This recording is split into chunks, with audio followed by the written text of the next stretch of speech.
Wyoming Territory, 1887. Maggie Sullivan pressed her bleeding palm against her mouth to muffle her scream. Through the crack in her father's study door, she watched him shake hands with a stranger, a tall man with a scar cutting across his left cheek, and eyes as cold as the December wind howling outside. "She's yours," her father said. "Take her whenever you're ready." She was 19 years old, and she had just been sold like livestock to pay a gambling debt. Stay with me until the end, and comment what city you're watching from. I want to see how far this story travels. Maggie's knees buckled. She grabbed the doorframe to keep from falling, her fingernails digging into the wood until splinters bit into her skin. This couldn't be happening. This couldn't be real. But she knew her father's voice. She knew the desperate pitch it took when he was cornered when the cards had turned against him one too many times. She'd heard that voice her whole life after every loss, every promise broken, every piece of her mother's jewelry that disappeared from the box on the dresser. "The girl's healthy," Patrick Sullivan was saying, his Boston accent thickened by whiskey. "Strong. Educated too, reads French if you can believe it. She'll make a fine wife. Fine mother for those children of yours." The stranger said nothing. Maggie strained to see him better through the narrow gap. He stood with his back partially turned, broad shoulders, rigid beneath a worn leather coat. Snow dusted his dark hair, and when he finally spoke, his voice was low and rough, like gravel scraping against stone. "I ain't looking for a wife, Sullivan. I'm looking for someone to care for my children. There's a difference." "Same thing out west, isn't it?" Her father laughed, but it came out hollow. "Listen, Thornton, I owe you $3,000. I don't have it, but I have a daughter worth twice that to any man with sense." Maggie's stomach heaved. $3,000. That's what she was worth to her own father. $3,000 and the clearing of a debt. "She know about this?" the stranger Thornton asked. "She'll do as she's told." "That ain't what I asked." A pause. Maggie heard her father pour another drink, the crystal clinking against crystal. "She's a good girl," Patrick said finally. "Obedient. She'll understand." "Will she?" The question hung in the air like smoke. Maggie realized she was shaking not from cold, though the house was freezing, the coal nearly gone because her father had gambled away the money meant to buy more. She was shaking from rage, from betrayal, from the sickening understanding that she had never been a daughter to this man. She had only ever been an asset held in reserve for when he ran out of everything else to lose. The stranger turned toward the door, and Maggie caught her first full glimpse of his face.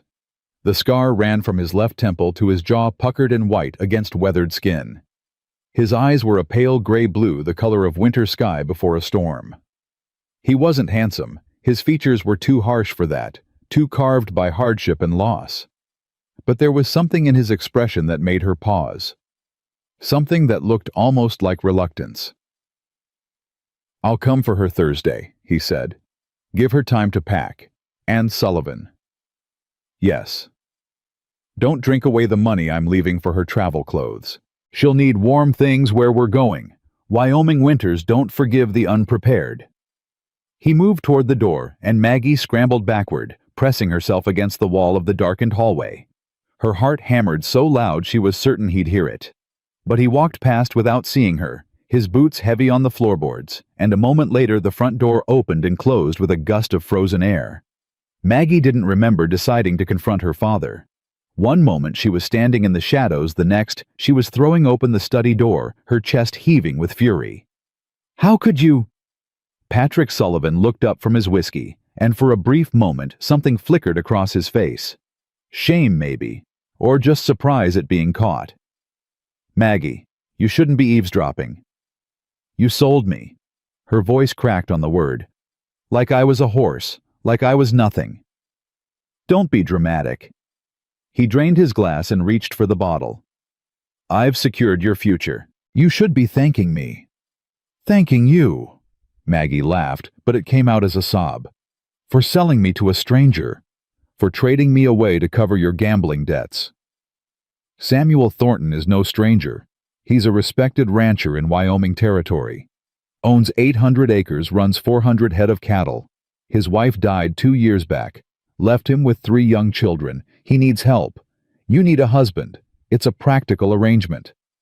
I don't need a husband. I was going to open a dress shop. I had plans.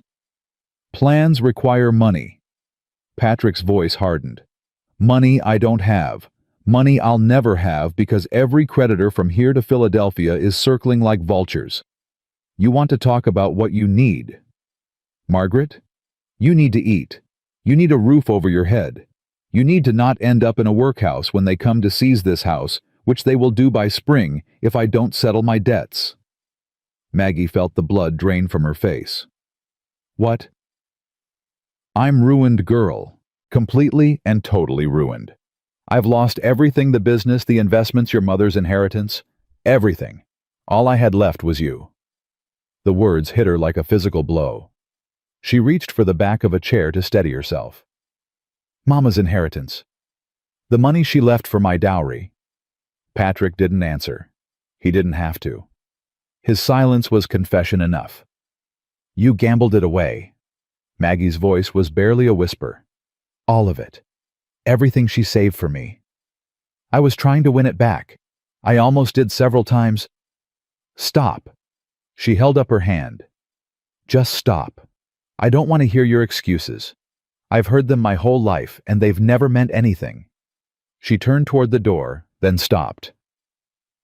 What happens if I refuse? If I run? Then I go to debtor's prison, and you end up on the street with nothing. No references, no reputation, no prospects. A woman alone in Boston with no resources. He shook his head. You're too smart for that, Maggie. You know what happens to women like that? She did know. She'd seen them on the streets near the harbor, hollow-eyed women selling the only thing they had left. The thought made her stomach turn. At least with Thornton, you'll have respectability, her father continued. A home, children to care for. It's not the life you imagined, but it's a life. More than I can offer you now. Maggie stood in the doorway, her hand pressed against the cold wood. Every instinct screamed at her to run, to flee into the December night and take her chances with the world. But where would she go? She had no money, no family beyond this wretched man, no friends who could take in a ruined girl from a ruined family. Thursday, she said finally, her voice flat. He's coming Thursday. Yes. The train leaves that afternoon for Chicago, then west from there. The journey takes about 2 weeks this time of year. 2 weeks. And then she would be in Wyoming, married to a stranger with a scar on his face and 3 motherless children. Living a life she'd never chosen with a man she'd never met properly. I want to talk to him, she said. Before Thursday, alone. Patrick frowned. That's not... You forfeited the right to tell me what's proper when you sold me like cattle. Maggie's voice was ice. I'll meet him tomorrow.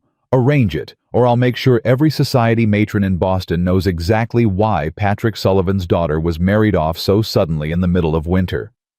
For the first time, her father looked genuinely afraid. Scandal was the one thing that could still hurt him. His reputation was the only asset he had left to leverage. Fine, he said. Tomorrow afternoon. I'll send word to his hotel. Maggie turned and walked out without another word. She climbed the stairs to her room, locked the door behind her, and finally allowed herself to collapse onto the bed. The tears came then hot and bitter, soaking into her pillow. She cried for her mother dead these past 8 years. She cried for the dreams she'd nurtured, the dress shop, the independence, the life she'd been slowly saving toward with every penny she could hide from her father's gambling. She cried for the girl she'd been that morning, who had still believed that somehow, some way she might escape this house and this man and this suffocating life. That girl was dead now. In her place was Margaret Sullivan. No Margaret Thornton soon enough traded away like currency to settle a debt she'd never incurred. The next afternoon, Maggie waited in the front parlor, her hands folded carefully in her lap to hide their trembling. She'd dressed in her best remaining dress, a deep green wool that had once belonged to her mother, and pinned her auburn hair in a simple but elegant style. If she was going to negotiate for her own future, she would do it with dignity. The knock came at precisely 2 o'clock. Patrick, nervous and sweating despite the cold, hurried to answer it. Maggie heard murmured voices in the hallway, and then Samuel Thornton appeared in the parlor doorway. He looked different in daylight. Older, maybe she guessed him to be around 30, though hardship had carved lines around his eyes that aged him further. The scar was still jarring a violent slash across otherwise regular features, but his eyes were what held her attention. They weren't cold as she'd thought last night. They were guarded, careful. The eyes of a man who'd learned not to let anyone see too much. "Miss Sullivan." He removed his hat and held it in both hands. "Thank you for agreeing to meet with me." "I didn't agree to anything, Mr. Thornton. I demanded it." A flicker of something surprised respect crossed his face. "Fair enough." "Leave us," Maggie said to her father without looking at him. "Mr. Thornton and I have business to discuss." "Now, Maggie, that's not—" "Patrick?" Thornton's voice was quiet, but carried an edge of command. "I'd like to speak with your daughter privately. You'll wait in the study." It wasn't a request. Patrick Sullivan, for all his bluster, recognized authority when he heard it. He retreated with a muttered complaint, and the parlor door clicked shut behind him. Silence stretched between them. Maggie lifted her chin and met Thornton's gaze directly. "You're buying a wife, Mr. Thornton. Before this transaction is finalized, I'd like to know exactly what I'm being purchased for." He didn't flinch at her bluntness. If anything, he seemed to appreciate it. "I ain't buying a wife, ma'am. I told your father as much. What I need is someone to care for my children. They've been without a mother for 2 years now, and it's breaking them. My oldest boy carries too much weight for an 8-year-old. My middle girl hasn't spoken a word since 3 months after her mama died. My youngest barely remembers having a mother at all." Something in Maggie's chest tightened despite herself. "And you think a stranger can fix that?" "I think a stranger who's willing to try is better than a father who's failing." He said it matter-of-factly without self-pity. "I work the ranch from before dawn until after dark most days. I don't have time to be what they need. I've tried to hire help, nursemaids, housekeepers, but they don't last. The ranch is isolated, the winters are hard, and my children—" He paused, seeming to choose his words carefully. "My children need more than hired help. They need someone who'll stay. Someone who has a stake in their well-being. A mother in name, if nothing else." "And a wife?" Maggie asked quietly. "What does that mean for you, Mr. Thornton?" His jaw tightened. "It means a legal arrangement. Nothing more unless you choose otherwise. I had a wife, Miss Sullivan. I loved her more than I knew a person could love another. She died giving birth to our youngest, and when she went, she took most of me with her." The raw honesty of his words caught Maggie off guard. She'd expected coldness calculation, the practical assessment of livestock. Instead, she was seeing grief deep unhealed and utterly genuine. "I ain't looking to replace her," he continued. "I ain't looking for romance or affection or any of those things women want from marriage. What I'm offering is a partnership. You'll have a home security, children who need you.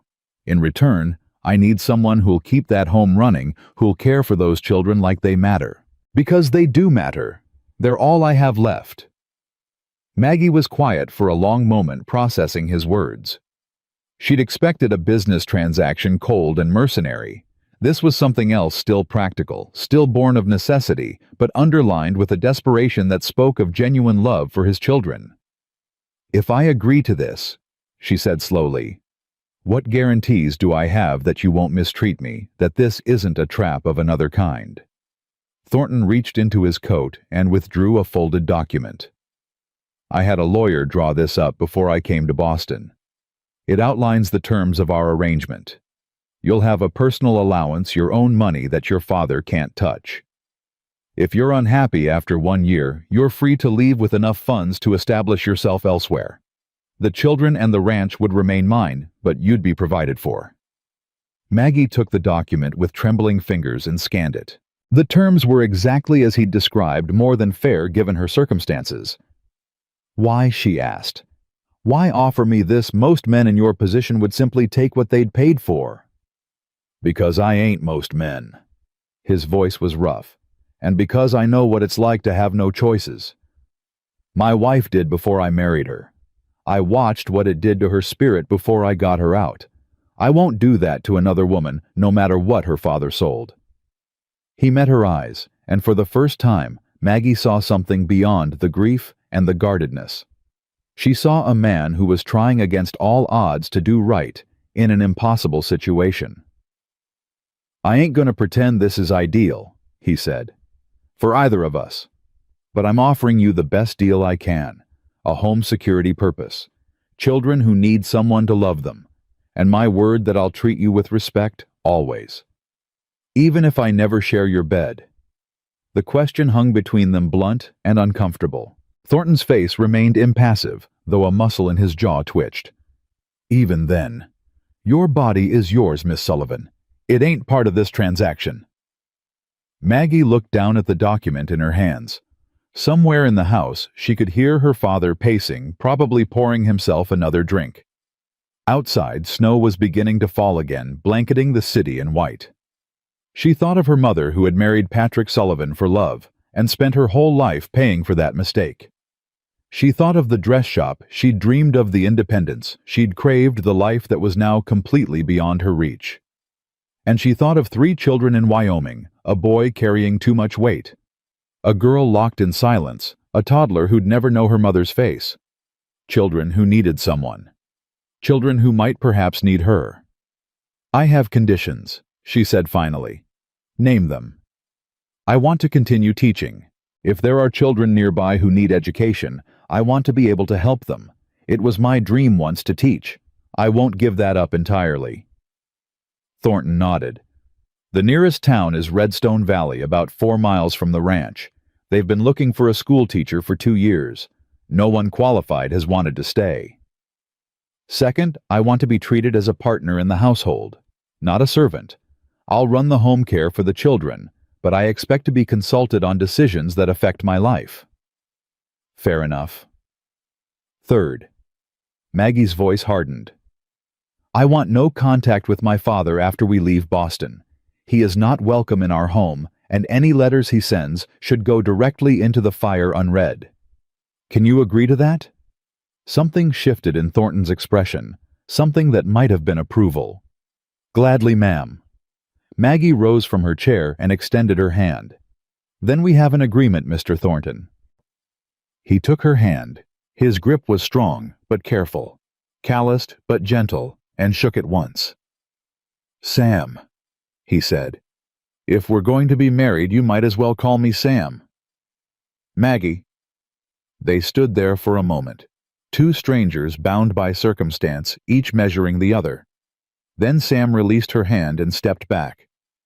"The train leaves Thursday at 2. I'll come for you at noon. Pack light, there's clothes and necessities waiting at the ranch, things my wife left behind." Maggie's chest tightened. "I'll wear her clothes."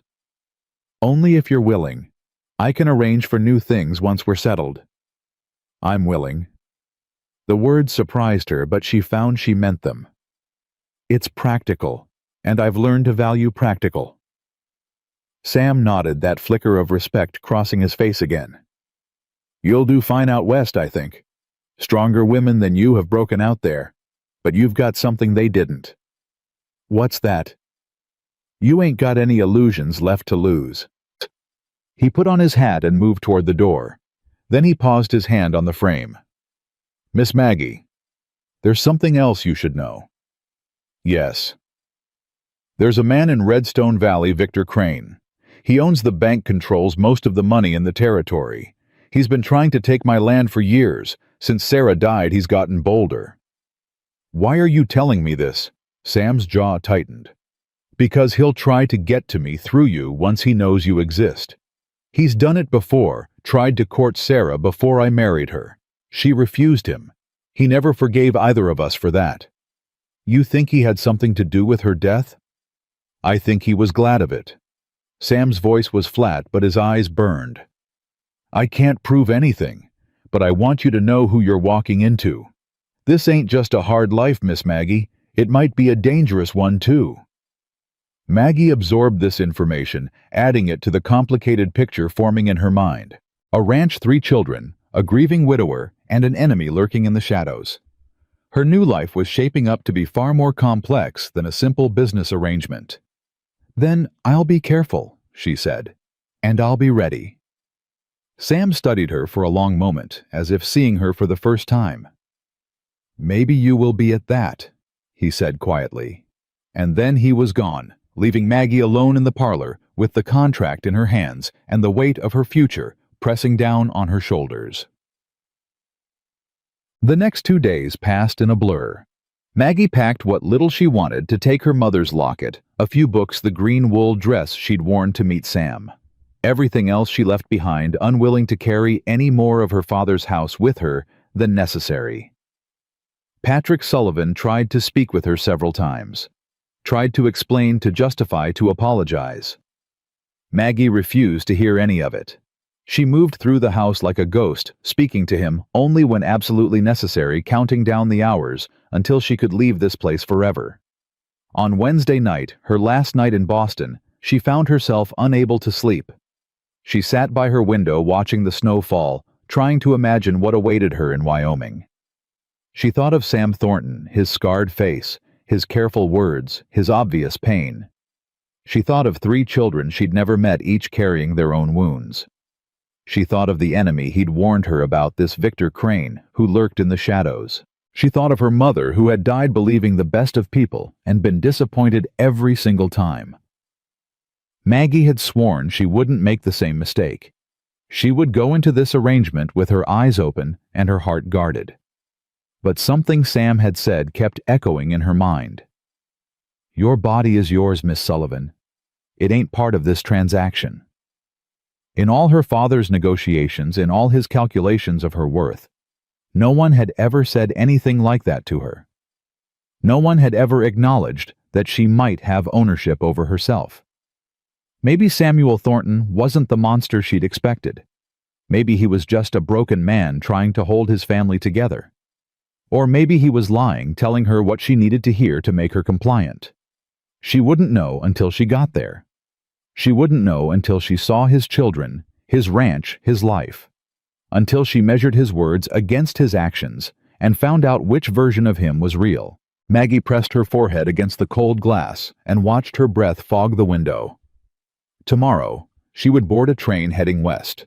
Tomorrow she would become Margaret Thornton, wife, stepmother, mistress of a ranch she'd never seen. Tomorrow her life as she knew it would end, and something new would begin. Whether that something would be salvation or another kind of prison, she had no way of knowing. But she would face it standing up. She would face it with her chin high and her eyes clear. She would not let them see her break. Not her father, not Sam Thornton, not anyone. That was the one thing they couldn't take from her. The one thing that was still hers. Her pride, her dignity, her refusal to be destroyed. And if this new life tried to crush her the way her old one had, well, she would simply refuse to be crushed. Maggie Sullivan had spent 19 years learning how to survive. It was time to put those lessons to use. The train pulled out of Boston Station at precisely 2 o'clock on Thursday afternoon, and Maggie watched the city of her birth disappear into a swirl of snow and smoke. Her father had not come to see her off. She hadn't expected him to, hadn't wanted him to, but still there was a hollow ache in her chest where something like hope used to live. Sam sat across from her in the private compartment. He'd arranged his hat on his knee, his eyes fixed on some point beyond the frosted window. He hadn't spoken since helping her board, and Maggie found she appreciated the silence. There would be time enough for conversation in the days ahead. Right now, she needed to grieve, not for her father, for herself, for the girl she'd been. "You should eat something." His voice startled her. She looked up to find him holding out a wrapped package, bread and cheese, purchased from a vendor on the platform. "I'm not hungry." "Eat anyway. It's a long journey and you'll need your strength." Maggie took the package more to stop the conversation than from any real appetite, but when she bit into the bread, she realized she was ravenous. She hadn't eaten since yesterday morning, too consumed with packing and avoiding her father to think about food. Sam watched her eat with an expression she couldn't read. When she finished, he handed her a canteen of water. "Thank you," she said quietly. "You're welcome." Silence settled between them again, but it felt different now, less strained, more like the quiet of two people learning to share space. "Tell me about them," Maggie said finally. "Your children.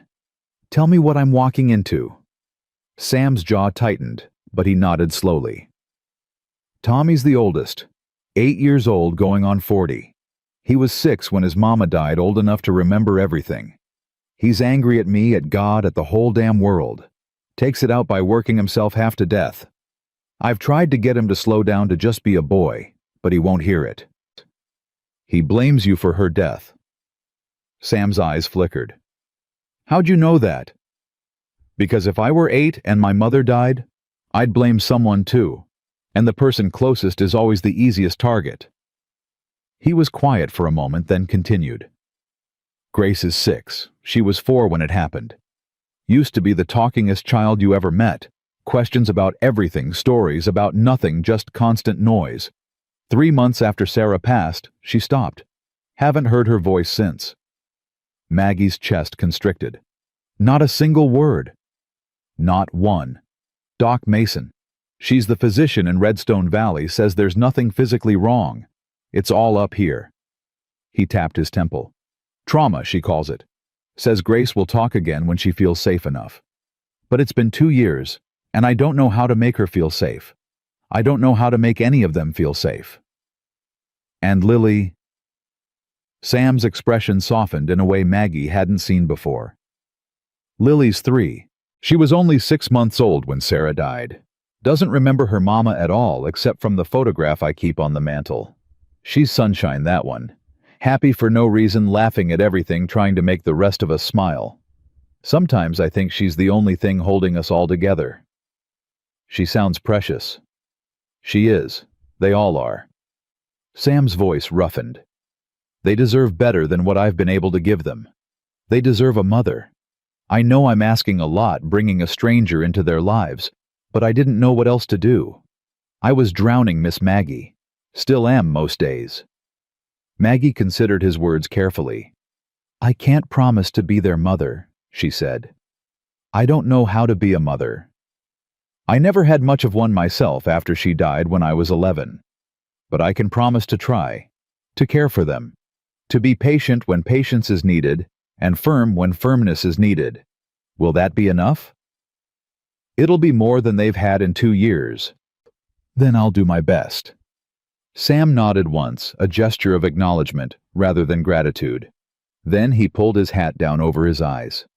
"Get some sleep if you can. We've got a long way to go."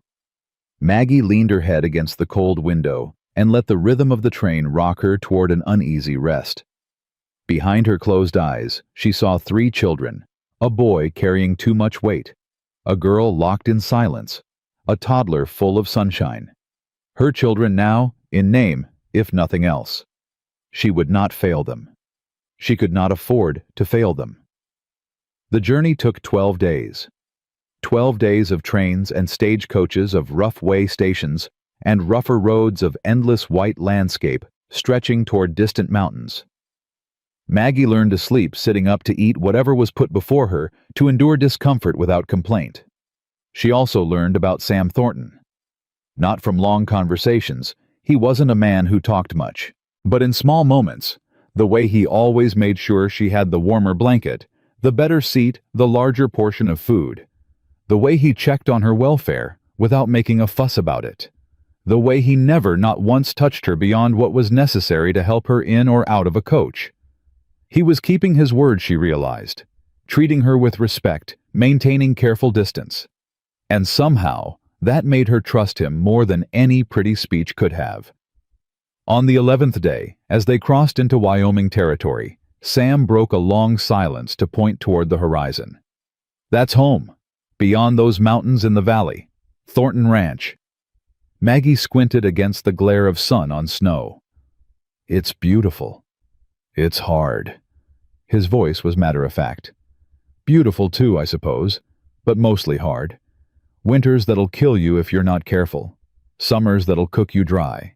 This land doesn't forgive weakness, Miss Maggie. It doesn't forgive much of anything. Neither does Boston, she said. Just in different ways. He glanced at her, something like appreciation in his eyes. Maybe so. They arrived at the ranch on the evening of the 12th day, just as the sun was setting behind the mountains, painting the sky in shades of fire and blood. Maggie's first impression was of size. The main house was larger than she'd expected. 2 stories of weathered wood with a wide porch. Behind it stretched outbuildings, corrals, and beyond that, endless white fields dotted with dark shapes that had to be cattle.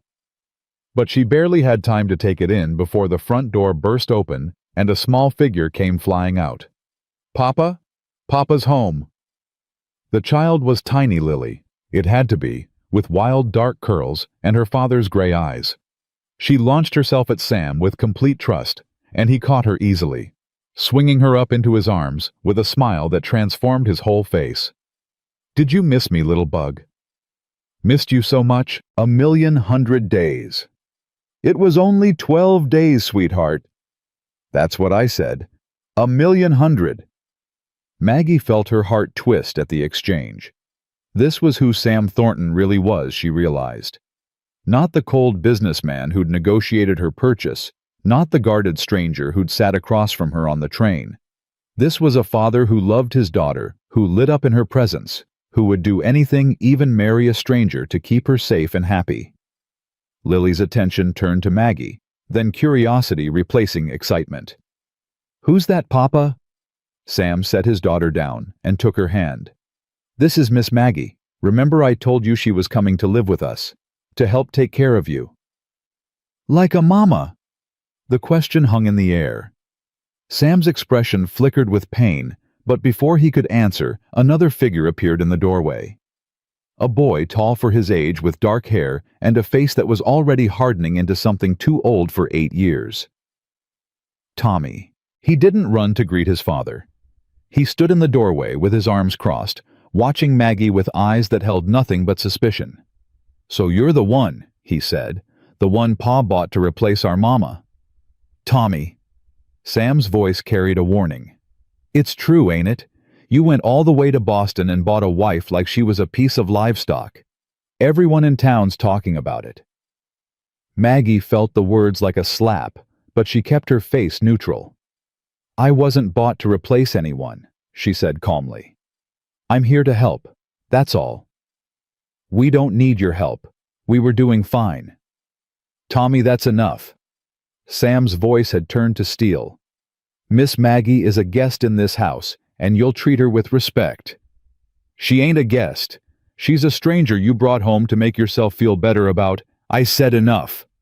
The boy fell silent, but his eyes blazed with defiance. He held Maggie's gaze for a long moment, then turned and disappeared into the house, his footsteps heavy on the wooden floor. Lily tugged at Sam's coat. Tommy's mean now. He used to be nice, but now he's mean all the time. He's hurting little bug. We all are. I'm not hurting. I'm happy Papa's home.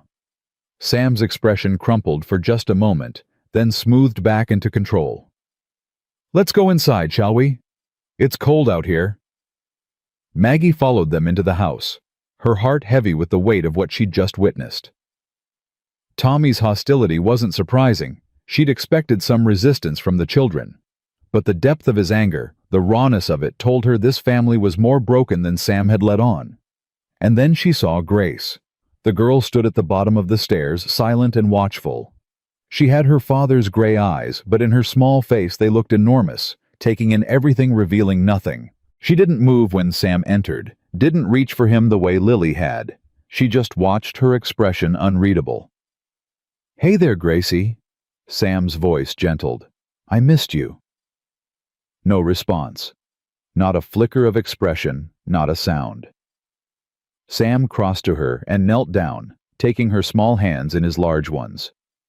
"This is Miss Maggie. She's going to be living with us now. Can you say hello?" Grace's eyes moved to Maggie, that unsettling assessment in her gaze. For a long moment, nothing happened. Then slowly she gave a tiny nod, so small it could have been imagined. But Maggie had seen it, and she understood what it meant. Grace was watching, waiting, judging whether this stranger could be trusted, or whether she was just another person who would eventually leave, or die, or disappear. "Hello, Grace," Maggie said softly. "I'm happy to meet you." No response. But the girl didn't look away either, and somehow that felt like progress. The first week was the hardest thing Maggie had ever done. Tommy refused to speak to her beyond the absolute minimum required by politeness. He ate his meals in sullen silence, disappeared to do chores before anyone else was awake, and made sure to position himself between Maggie and his siblings whenever possible. Grace was easier and harder at the same time. She didn't resist Maggie's presence, didn't refuse her help with meals or bedtime routines. But her silence was its own kind of barrier, a wall of quiet that Maggie couldn't find a way through. The girl's eyes followed her everywhere, watching, assessing, giving nothing away. Only Lily provided warmth in those first difficult days. She chattered constantly, attached herself to Maggie's skirts, asked endless questions about Boston and the train, and whether Maggie liked horses, and did she know how to braid hair, because Mama used to braid Grace's hair, but nobody did anymore. "I can braid hair," Maggie told her on the third morning as they sat together in the kitchen after breakfast. "Would you like me to braid yours?" "Yes, please, and Grace's too." Maggie looked at the older girl who sat across the table with her untouched porridge watching them. "Would you like that, Grace? If I braided your hair like your mama used to?" No response. But Grace didn't shake her head, didn't pull away. "I'll take that as a maybe," Maggie said gently. "We'll try tomorrow if you want." Later that afternoon, while Sam was out working the ranch and Tommy was doing chores he'd refused to let Maggie help with, she found Grace in the parlor, sitting by the window with a piece of paper and a nub of charcoal. She was drawing. Maggie approached quietly, not wanting to startle her. The drawing was rough, a child's work, but unmistakably a woman's face. Dark hair, kind eyes, a gentle smile. "Is that your mama?" Maggie asked softly. Grace went still.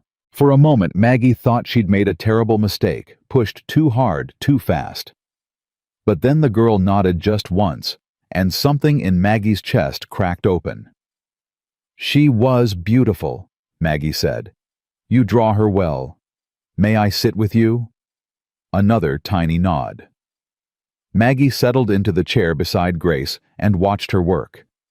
The girl added details slowly, a ribbon in the drawn woman's hair, the suggestion of a dress collar. Her small hands moved with surprising skill, and Maggie wondered how often she did this, drew her mother's face from memory, trying to hold on to something that was already fading. "You know," Maggie said quietly, "I lost my mama too, when I was 11. Some days I can barely remember what she looked like. But I remember how she made me feel, safe, loved, like everything would be all right as long as she was there." Grace's charcoal paused on the paper. She didn't look up, but she was listening. Maggie could tell. "I think that's what mothers give us more than anything. That feeling of being safe. And when they're gone..." Maggie's voice caught slightly. "When they're gone, we have to learn to find that feeling somewhere else. In other people. In ourselves." Grace set down her charcoal and stared at the drawing. Her lip trembled, the first real emotion Maggie had seen from her, but no tears fell. "I'm not trying to replace her," Maggie continued. "I could never do that. But I would like to be your friend Grace, someone you can trust, someone who won't leave no matter what. Do you think we could try that?" For a long, agonizing moment, nothing happened. Then Grace reached out and placed her small hand over Maggie's. It lasted only a second, a brief touch barely there before the girl pulled back and returned to her drawing. But Maggie understood. It was a start, a fragile beginning, and she would nurture it with everything she had. Sam came in that evening to find Maggie at the stove stirring a pot of stew, while Lily helped by arranging carrots into patterns on the table, and Grace sat nearby still drawing but closer to the warmth of the kitchen than she'd been all week. He stopped in the doorway, something shifting in his expression as he took in the scene. "Smells good in here." "It's just stew, nothing fancy." "Fancy don't matter. Hot food after a day in the cold is all a man needs." He moved to the basin to wash his hands, and Maggie caught him watching Grace in the reflection of the window. The girl had looked up briefly when he entered, then returned to her drawing a small acknowledgement that was more than she usually gave. "She drew her mother today," Maggie said quietly, once Lily had scampered off to find something. "We talked a little. Well, I talked. She listened." Sam dried his hands slowly. "She let you sit with her?" "She did." Something raw flickered across his face. Hope and grief tangled together. That's more than anyone's gotten in 2 years. Even me." "She's not ready to talk yet. But she's not locked away as deep as you might think. She's just waiting to feel safe." Sam turned to look at Maggie directly, and she saw the tears he was fighting to control. "How do you know that?" "Because I was locked away once too. After my mother died. It took a long time before I found my way back." "And did you find your way back?" Maggie considered the question honestly.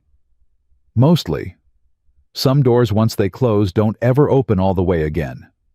But you learn to live with the cracks." Sam nodded slowly, as if he understood exactly what she meant. "Thank you," he said, his voice rough, "for trying with her, for not giving up. I've only been here a week. A week is longer than some of the help lasted." Before Maggie could respond, the front door crashed open and Tommy stormed in his face, dark with fury. "Pa, there's a man here. Says he needs to talk to you. Says it's urgent business about the ranch." Sam's expression hardened. "What man?" "Fancy fella from town. Got a carriage and everything. Said his name was Crane." Sam spat the word like a curse. Victor Crane. Maggie felt the temperature in the room drop. This was the man Sam had warned her about, the banker, the enemy, the shadow that had been circling his family for years. "Stay here," Sam told her, already moving toward the door. "Keep the children inside." "Sam, please, Maggie, just stay here." He was gone before she could argue, and Maggie was left in the kitchen with 3 children and a growing sense of dread. Tommy stood rigid by the door, his anger temporarily replaced by something that looked like fear. Even Lily had gone quiet, picking up on the tension that had flooded the room. "Who is that man?" Maggie asked Tommy directly. "Tell me the truth." The boy hesitated, his loyalty to his father warring with something else, maybe the need to talk to someone, anyone, about the weight he'd been carrying. "Victor Crane," he said finally. "He owns the bank in town. He wants our ranch. Has since before I was born, Pa says. He tried to marry Mama once before she chose Pa. He never forgave them for that." "And now what does he want now?" Tommy's young face twisted with a hatred that no 8-year-old should know how to feel. "He wants to destroy us. Pa thinks he had something to do with Mama dying. Can't prove it, but he thinks it." Maggie's blood went cold. "What do you mean?"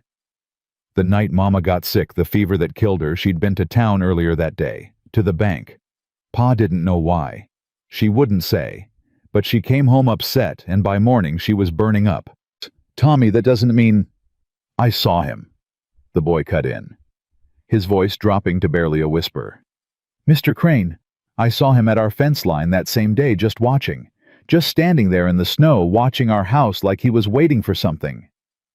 Tommy's hands had balled into fists at his sides. "And when Mama died, he sent flowers to the funeral. White roses, her favorite. How'd he know they were her favorite?" Maggie felt sick. She didn't know if Tommy's suspicions had any merit. He was a child, grief-stricken, and desperate for someone to blame. But the coincidences he described were troubling, and the fear in his eyes was real. "Have you told your father all of this?" He knows, but knowing and proving are different things. Pa says Crane is too smart, too connected. Nobody in town would take our word against his. Then we'll have to be smart too. Maggie knelt down to meet Tommy's eyes. Listen to me. I know you don't trust me. I know you think I'm just a stranger your father bought to ease his conscience. But I'm here now, and I'm not leaving. Whatever this man wants, whatever he's planning, we'll face it together. Your father, you, me, all of us. Do you understand? Tommy stared at her for a long moment, his expression unreadable. Then slowly, some of the tension drained from his shoulders. You really ain't scared of him? I'm terrified, Maggie admitted. But I've been terrified before, and I survived. That's what we do, Tommy. We survive. Something shifted in the boy's eyes. Not trust, not yet, but maybe the first crack in the wall he'd built around himself. Before he could respond, the front door opened, and Sam stepped back inside. His face was a mask of controlled fury. His jaw clenched so tight Maggie could see the muscle jumping beneath his skin. Sam? What happened? He didn't answer immediately. Instead, he crossed to the window and stood there, his back to the room, his shoulders rigid with tension. Pa! Tommy's voice wavered. What did he say? Sam was silent for another long moment. Then finally he spoke. He made an offer. For the ranch. Said he'd buy us out, give us enough money to start over somewhere else. Said it was generous considering our circumstances. And you told him no, Maggie said. I told him to go to hell. Sam turned from the window, and Maggie saw the rage burning in his eyes. This land belonged to my father. It belonged to Sarah. My children will inherit it and their children after them. I'll die before I let Victor Crane take it from us. What will he do now? Sam's expression darkened. Whatever he has to. He's been patient these past 2 years, circling like a vulture waiting for me to give up. But I haven't, and now that you're here... He stopped, seeming to realize what he was about to say. Now that I'm here, what? Maggie pressed. Now he knows I'm not drowning anymore. He knows I've got help, that the ranch won't fall apart from neglect. Which means he'll have to try something else. Like what? Sam's eyes met hers, and she saw fear there, not for himself, but for his family, for her. I don't know, but whatever it is, we need to be ready. That night, after the children were in bed, Maggie found Sam on the porch, despite the bitter cold. He stood with his back against the railing, staring out at the darkness, his breath forming clouds in the frozen air. You should sleep, she said, wrapping her shawl tighter against the wind. Can't. She moved to stand beside him, following his gaze out toward the distant mountains. Tell me about her. Sarah. Tell me what she was like. Sam was quiet for so long she thought he wouldn't answer. Then slowly he began to speak. She was fire. That's what I always thought the first time I saw her. Fire wrapped in a pretty package. She had opinions about everything, and she wasn't afraid to share them.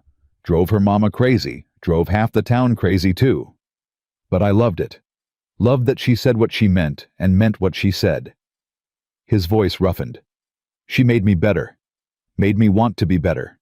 When she agreed to marry me instead of Crane, he was richer, more powerful. Everything a woman was supposed to want, I couldn't believe my luck. Spent the next 10 years trying to deserve her. You loved her very much. More than I knew a person could love another. Sam's hand gripped the railing. And when she died, I wanted to die too. Came close some nights when the darkness got too heavy. But the children needed me, so I kept going.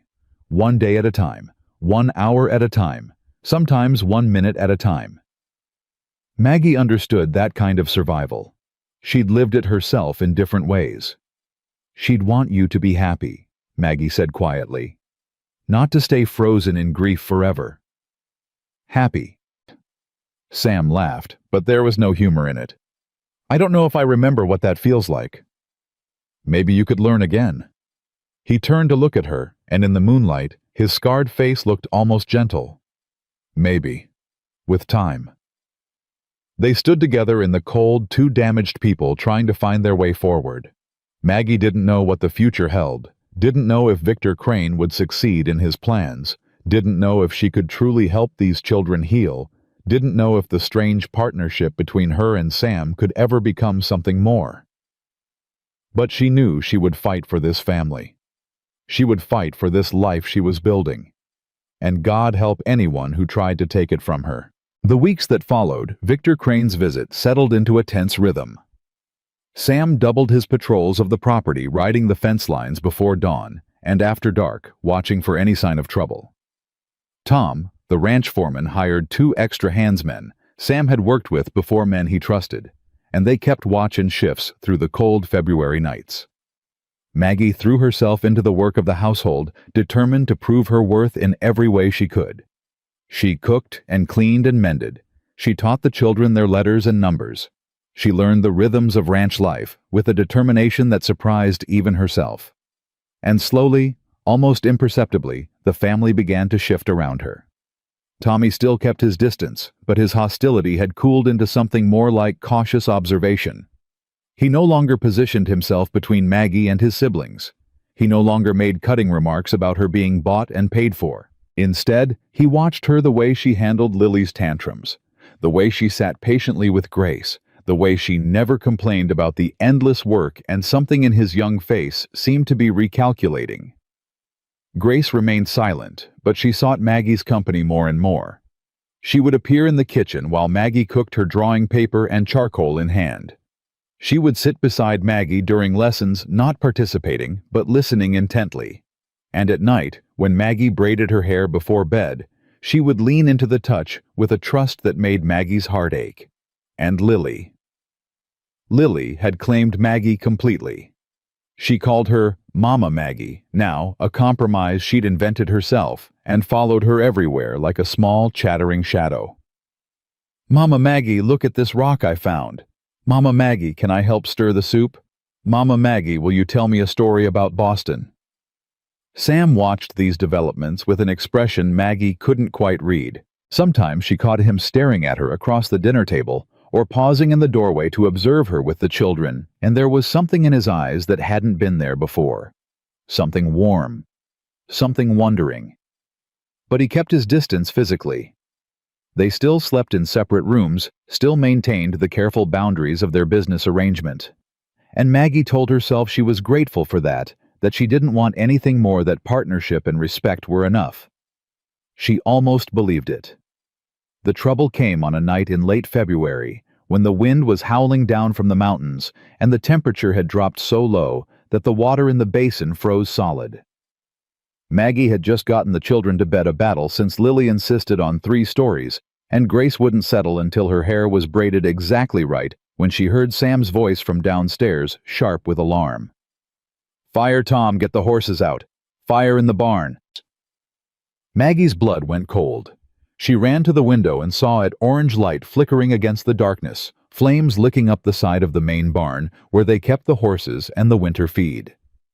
She flew down the stairs to find Sam already gone, the front door hanging open, cold air rushing in.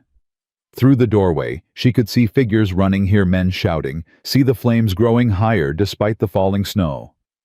"Mama Maggie!" She spun around. Tommy stood on the stairs, his face pale in the lamplight. "Stay with your sisters," Maggie ordered. "Keep them upstairs. Don't let them see this." "But, Pa, your father needs to know you're safe. That's how you help him right now. Can you do that?" Tommy hesitated for just a moment, the instinct to run toward danger warring with his responsibility to his siblings. Then he nodded sharply and turned back up the stairs. Maggie grabbed her coat and ran out into the chaos. The barn was fully engulfed now, flames roaring despite the snow and wind. Sam and Tom and the hired hands were working frantically to get the horses out, leading the panicked animals through smoke and heat. Maggie could hear the terrible screaming of the horses, the crash of falling beams, the roar of the fire consuming everything in its path. "Sam!" she screamed, running toward him. "Sam, what can I do?" He turned, his face streaked with soot and sweat. "Stay back. Get inside." "I can help." "Maggie, please." His voice cracked. "I can't do this and worry about you at the same time. Please, just go inside." Before she could argue, a sound reached her through the chaos, a high, thin sound that made her heart stop. A child's scream. Maggie spun toward the house. The upstairs window was open, and standing in the frame, backlit by lamplight, was Lily.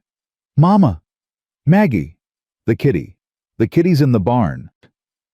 Even as Maggie watched, the little girl began climbing out the window, her small hands gripping the frame, her feet searching for purchase on the narrow ledge outside. "Lily, no!" Maggie ran. She had never run so fast in her life. Her lungs burning her legs, pumping, her eyes fixed on that small figure perched impossibly above the ground. Behind her, she heard Sam's shout of horror, heard footsteps pounding after her, but she didn't look back. She reached the house just as Lily's grip slipped. Time seemed to slow. Maggie saw the child falling, saw her own arms reaching up, felt the impact as 30 pounds of terrified toddler crashed into her chest and bore them both to the ground. Pain exploded through her shoulder. The world went white, then gray, then slowly reformed into shapes and sounds. Lily was screaming, clinging to her, but alive. Alive and whole, and sobbing into Maggie's coat. "I got you!" Maggie's voice came out as a rasp. "I got you, baby! I got you!" "Maggie," Sam was there, falling to his knees beside them, his hands running over Lily, checking for injuries. "Lily, are you hurt? Maggie, can you move?" "She's fine." Maggie struggled to sit up, ignoring the grinding pain in her shoulder. She was trying to save the cat. She climbed out the window. Sam's face went gray. He gathered Lily into his arms and held her so tight the child squeaked in protest. "Papa, you're squishing me." "I don't care." His voice was raw. "I don't care, Lily. You never ever do that again. Do you hear me? Never." "But the kitty." "The cat got out. Tom saved her." "But you..." Sam's voice broke. "You could have died. Do you understand that?" Lily's lip trembled. "I'm sorry, Papa. I just wanted to help." "I know, baby. I know you did." He pressed a kiss to her hair, then turned to Maggie, his eyes wet. "Can you stand?" She tried. The pain in her shoulder made her gasp, and the world tilted sideways. Sam caught her with his free arm, steadying her against his side. "You're hurt." "I'm fine. It's just..." "You're not fine. You just caught a falling child with your body." His voice was rough with emotion. "Tom can handle the rest of the fire. Let me get you inside." "The barn is gone. There's nothing more we can do." Sam's jaw tightened. "But I know who did this, and I swear to God I'll make him pay." They made it back to the house where Tommy waited on the porch, his face chalk white. Grace stood beside him, her silent presence a comfort to her brother, even if she couldn't speak. "Is Lily okay?" Tommy's voice cracked. "I tried to stop her, but she was too fast." "She's okay." Sam shifted Lily to one arm and put his other hand on Tommy's shoulder. "You did good, son. You stayed with Grace. That was the right thing. But I couldn't.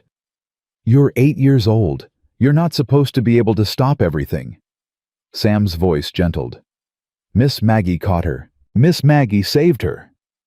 Tommy's eyes moved to Maggie, and for the first time since she'd arrived, she saw something other than suspicion or hostility in them. She saw gratitude. She saw the beginning of respect. "Thank you," he said quietly, "for catching my sister." "You're welcome, Tommy."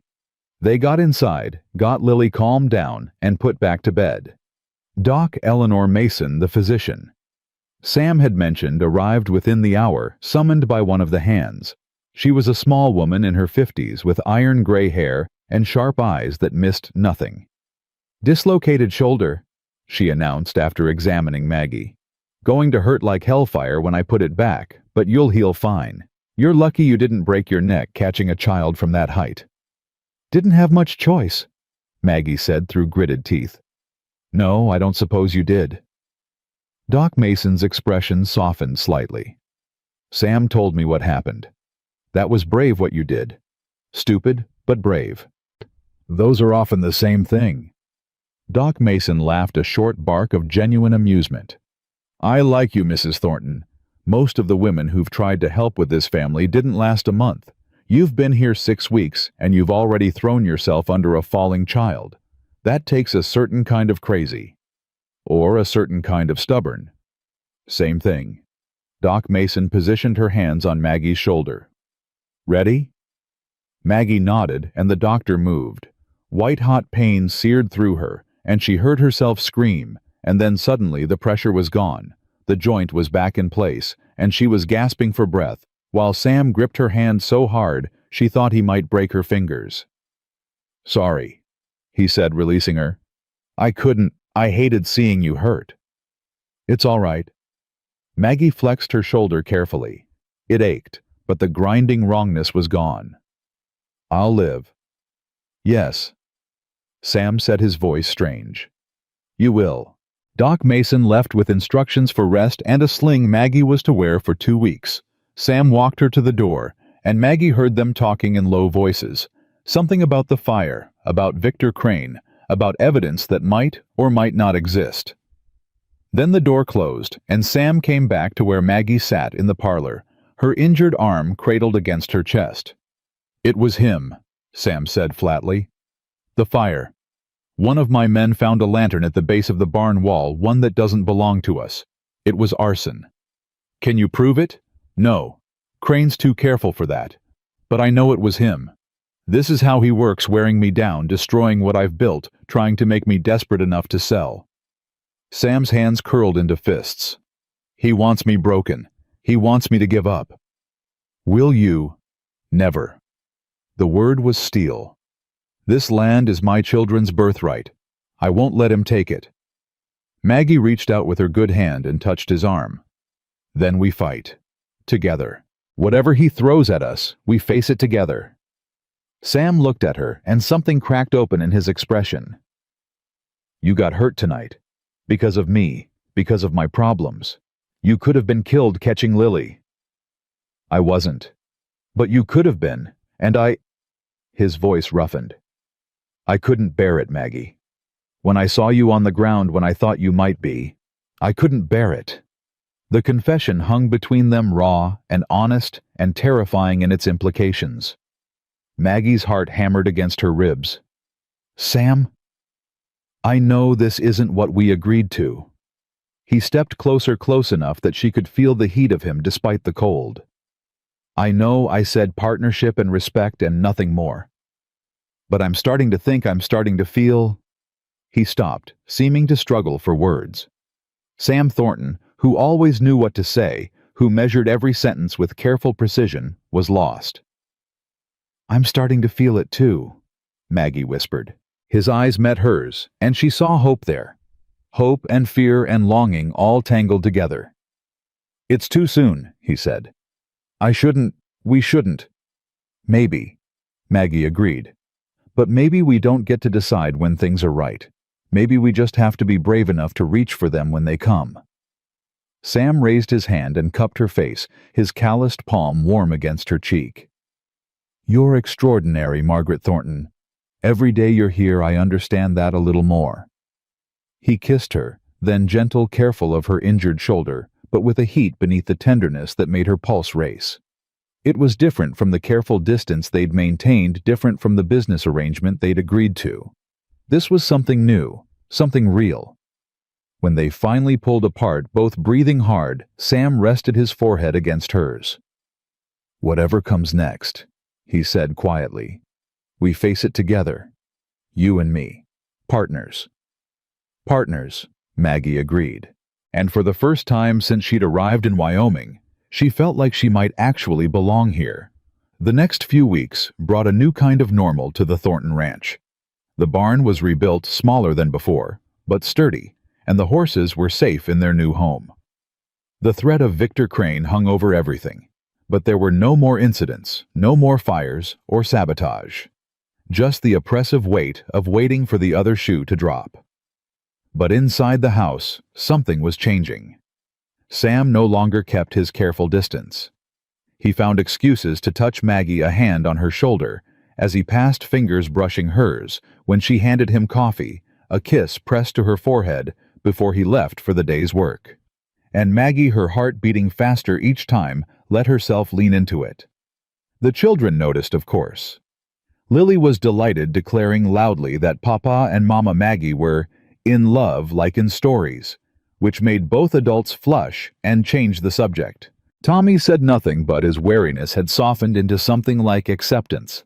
He no longer seemed to resent Maggie's presence.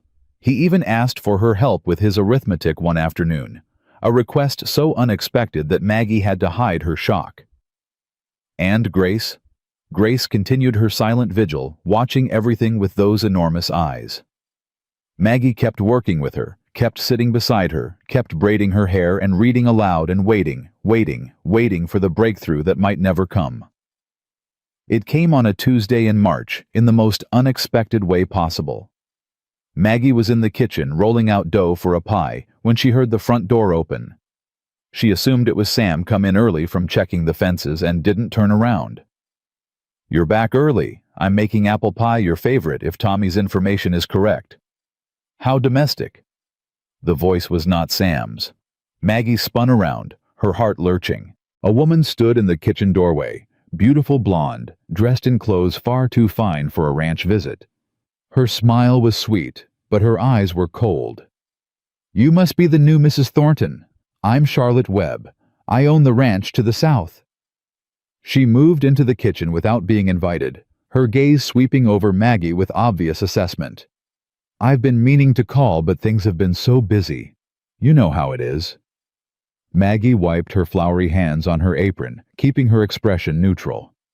She'd heard about Charlotte Webb from Doc Mason, the wealthy widow who'd been circling Sam since Sarah's death, who'd made her interest clear in ways that ranged from subtle to shameless. "Mrs. Webb, how kind of you to visit." "Oh, please call me Charlotte. We're neighbors after all. We should be friends." Charlotte settled into a chair without being asked, arranging her skirts with practiced grace. "I must say I was surprised when I heard Sam had married. He always seemed so devoted to Sarah's memory. I didn't think he'd ever look at another woman." "People surprise us sometimes." "Don't they just?" Charlotte's smile sharpened. "Tell me, how did you two meet?" "The stories going around town are simply fascinating. Something about a debt and an arrangement." Maggie felt her spine stiffen. "I don't think the details of our courtship are anyone's business but ours." Of course, I didn't mean to pry." But Charlotte's eyes said otherwise. "It's just that Sam is such a dear friend. I'd hate to see him taken advantage of by someone who saw an opportunity." "I assure you, Mrs. Webb, I'm not taking advantage of anyone." "I'm sure you're not, dear. It's just—" Charlotte leaned forward, her voice dropping to a confidential murmur. "Well, you're so young. And Sam is so vulnerable right now with the children and the ranch and all his troubles. A man in his position might make decisions he'll regret later when the grief fades and he sees more clearly." The implication was clear. Maggie felt anger rising in her chest, but she kept her voice steady. "Sam's vision seems perfectly clear to me. And our marriage, whatever its origins, is not your concern." Charlotte's smile flickered, revealing something harder beneath. "Perhaps not, but his happiness is my concern. It always has been. Sarah understood that toward the end. She and I had an understanding." "What kind of understanding?" "Oh, just between friends. She knew I cared for Sam. She knew I'd look after him if anything happened to her." Charlotte rose, smoothing her skirts. "I should go. I just wanted to introduce myself neighbor to neighbor. I'm sure we'll be seeing a lot of each other." She paused at the doorway, looking back over her shoulder. "A word of advice, dear. This territory is hard on women who don't know their place. Sam needs a partner who can handle the realities of ranch life, not a young girl playing house. If things don't work out well, he knows where to find me." She was gone before Maggie could respond, leaving the kitchen feeling somehow colder than before.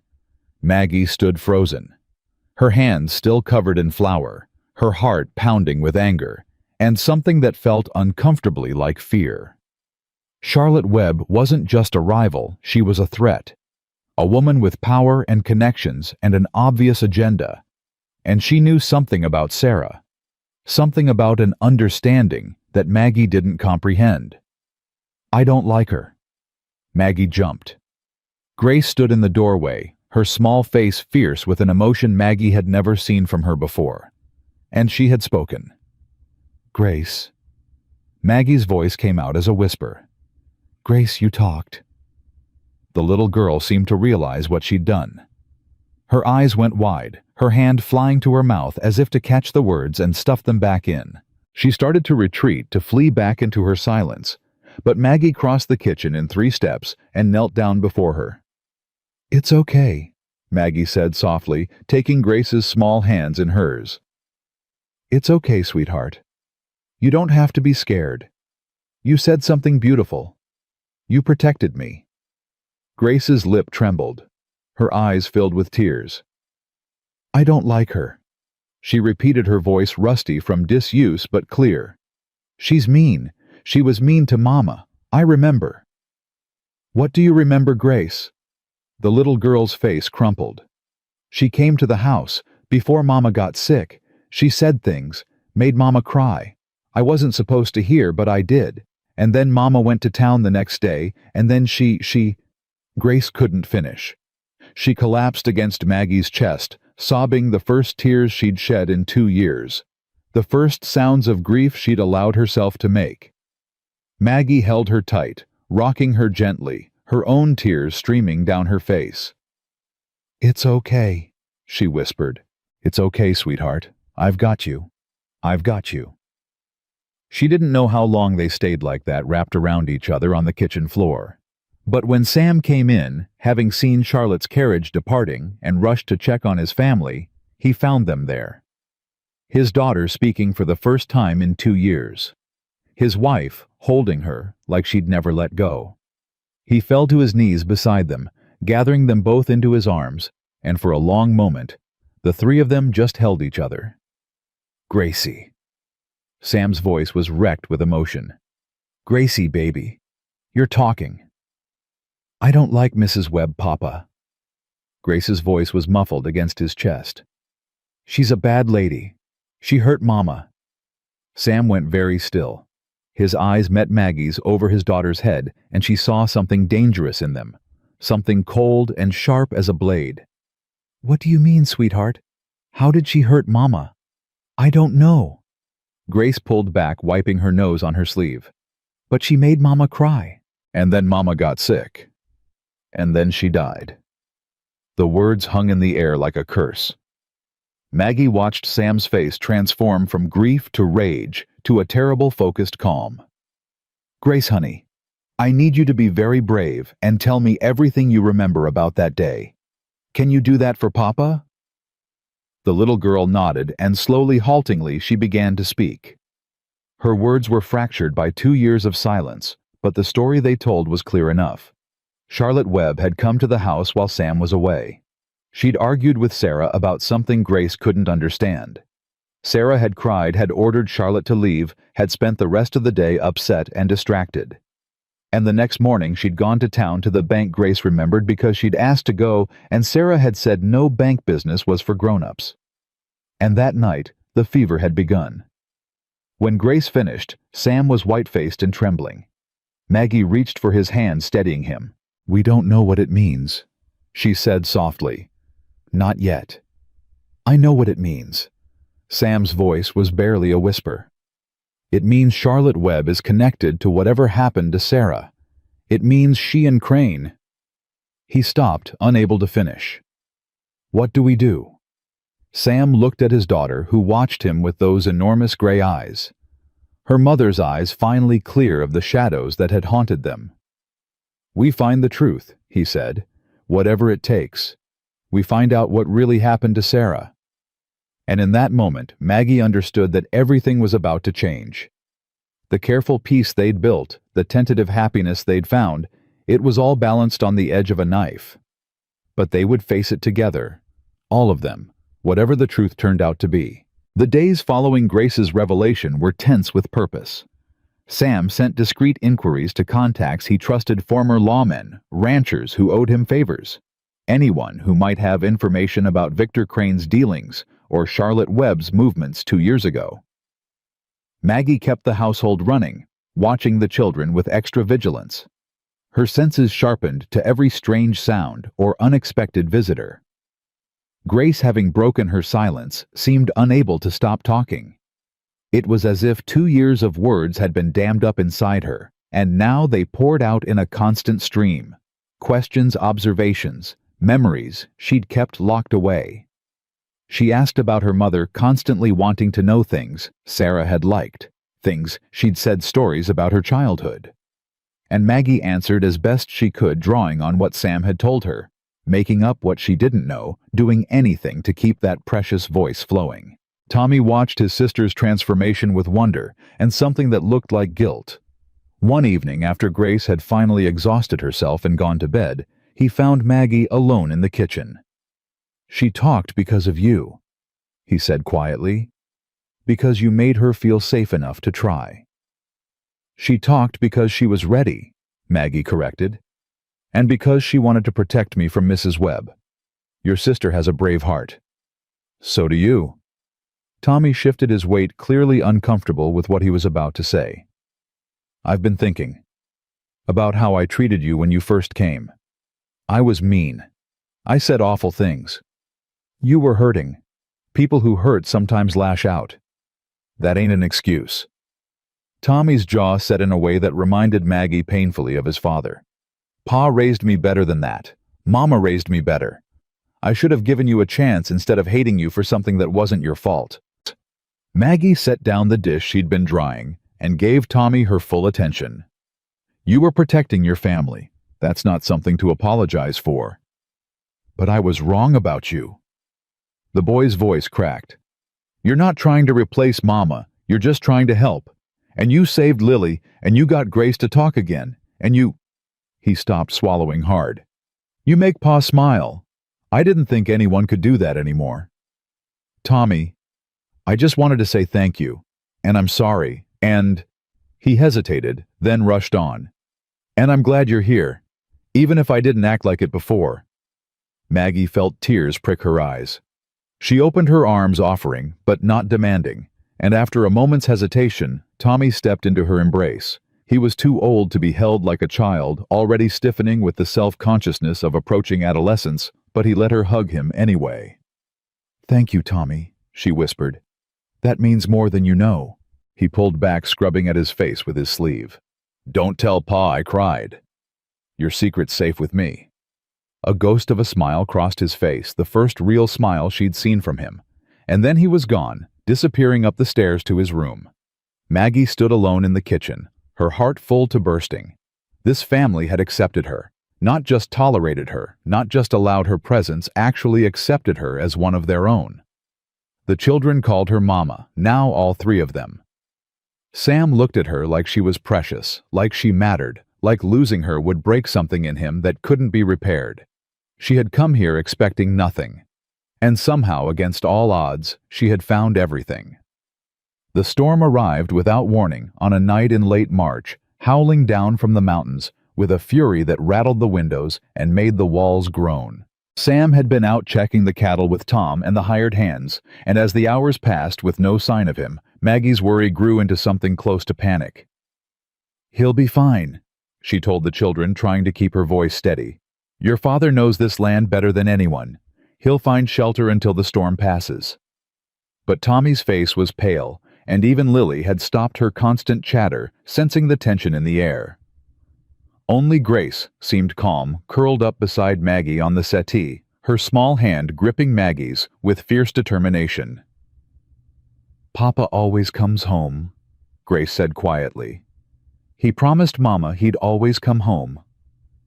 The words were meant to be comforting, but they sent a chill down Maggie's spine.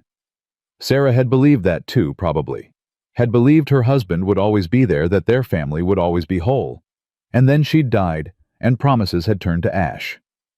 "Of course he will," Maggie said, pulling Grace closer. "Of course he will." The front door crashed open just after midnight. Maggie leaped to her feet, her heart in her throat, and then Sam was there, covered in snow, his face raw from the cold, but alive, whole, safe. "Sam!" She flew across the room and threw herself into his arms, not caring about the snow or the cold or the children watching. I was so worried. The storm came so fast and you were gone for hours and I'm here. His arms came around her, crushing her against his chest. I'm right here. I'm sorry I scared you. Don't do that again. Her voice was muffled against his coat. Don't you ever do that again. Papa. Lily launched herself at Sam's legs, nearly toppling them both. Tommy hung back, trying to look mature and unconcerned, but his relief was written all over his face. And Grace. Grace simply smiled a small, knowing smile that said she'd never doubted her father would return. They got Sam warmed up and fed the children, finally settled back in bed with promises that Papa would be there in the morning. And then at last, Maggie and Sam were alone in the kitchen, the fire crackling low, the storm still raging outside. I found something, Sam said quietly. Before the storm hit, I was at the old Miller cabin, the one that's been abandoned since the family moved east. Someone's been using it recently. There were supplies of bedroll papers. What kind of papers? Sam reached into his coat and withdrew a folded document, water-stained but legible. A letter from Victor Crane to Charlotte Webb, dated 3 days before Sarah died. Maggie's blood went cold. What does it say? See for yourself. She took the letter with trembling hands and read. The words were careful coded, but their meaning was clear enough. Crane was instructing Charlotte to visit Sarah to tell her something that would ensure she came to the bank the next day. He mentioned the arrangement and the final piece, and promised that Charlotte would be rewarded for her patience. He planned it, Maggie whispered. Whatever happened to Sarah, Crane planned it, and Charlotte helped him. I don't know what they did to her. Sam's voice was raw with rage and grief. The fever took her. Doc Mason confirmed that. But fevers don't come from nowhere. Someone gave her something. Poisoned her maybe, or exposed her to something that made her sick. Can you prove it? With this letter? Maybe. If I can find more evidence, if I can get someone to talk. Sam's hands curled into fists. Crane's been careful, but he's not perfect. He made a mistake leaving this behind. He'll make others. Maggie set the letter down and took Sam's hands in hers. Whatever you need to do, I'll support you. But Sam, please be careful. If Crane finds out you have this, he won't. Not until I'm ready for him to know. Sam's eyes met hers, and she saw the determination there, cold and implacable. He took Sarah from me. He took my children's mother. I'm going to make him pay for that, Maggie. Whatever it takes. I know. She squeezed his hands. Just don't lose yourself in the process. Don't become someone Sarah wouldn't recognize. Something in Sam's expression softened. He pulled her close, resting his forehead against hers. You keep me anchored, he said quietly. Every day you remind me what I'm fighting for. Not just vengeance, not just justice, but this life we're building. This family. Our family, Maggie whispered. Our family. He kissed her, then deep and desperate, and she felt the last barriers between them crumbling. This wasn't the careful distance of their early days, wasn't the tentative exploration of recent weeks. This was need raw and honest, two people reaching for each other in the darkness. Maggie, his voice was rough against her lips. I need. I know. She pulled back just enough to meet his eyes. I need it too. They made their way upstairs to his room. Their room now, though she hadn't officially moved in. The storm howled outside, but inside there was only warmth. Only the two of them. Only the quiet miracle of finding each other in a world that had tried so hard to break them both. Afterward, lying tangled together beneath the quilts, Sam told her everything.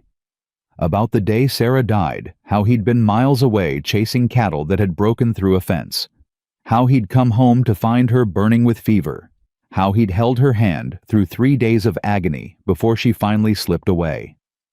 about the guilt that had eaten him alive ever since the certainty that if he'd been there, if he'd done something different, she might have survived. "It wasn't your fault," Maggie said softly, her hand pressed over his heart. "You couldn't have known. I should have protected her.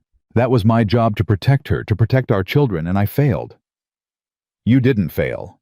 Someone did this to her deliberately. Someone took her from you. That's not failure, Sam. That's murder." The word hung between them heavy and terrible. Sam was quiet for a long moment. "I loved her," he said finally. "I'll always love her. But what I feel for you, it's not less, Maggie. It's not a replacement. It's something different, something new, and it's real. I need you to know that." "I know." Maggie pressed closer to him. "I'm not jealous of Sarah. I'm grateful to her in a way. She made you the man you are.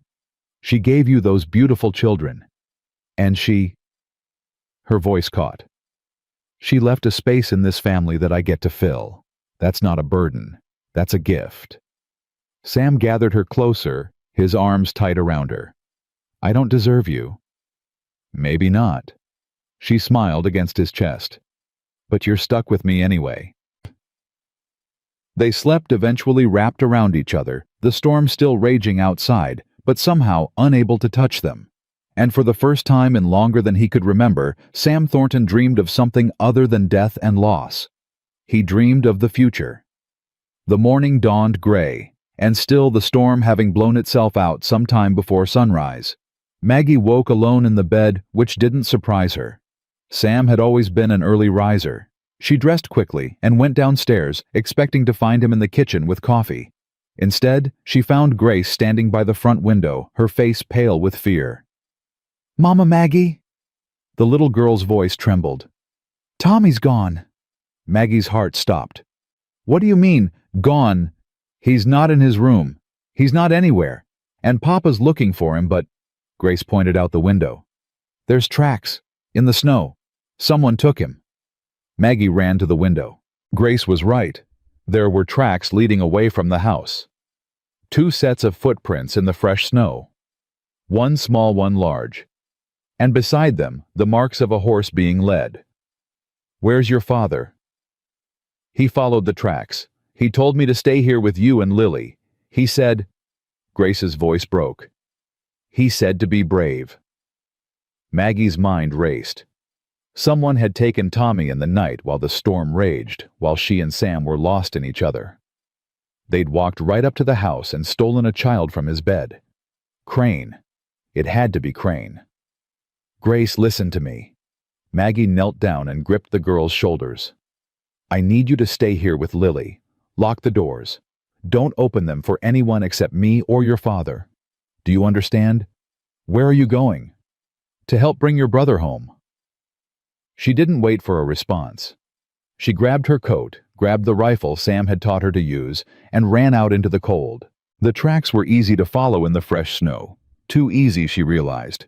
Whoever had taken Tommy wanted to be followed. This was a trap bait to draw Sam away from the ranch, away from his family, away from any help.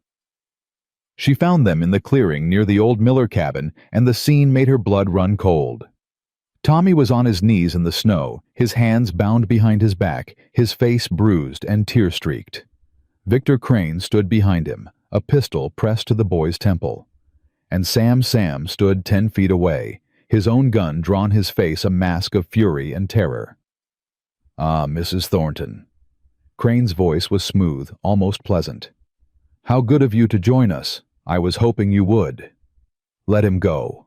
Sam's voice shook with rage.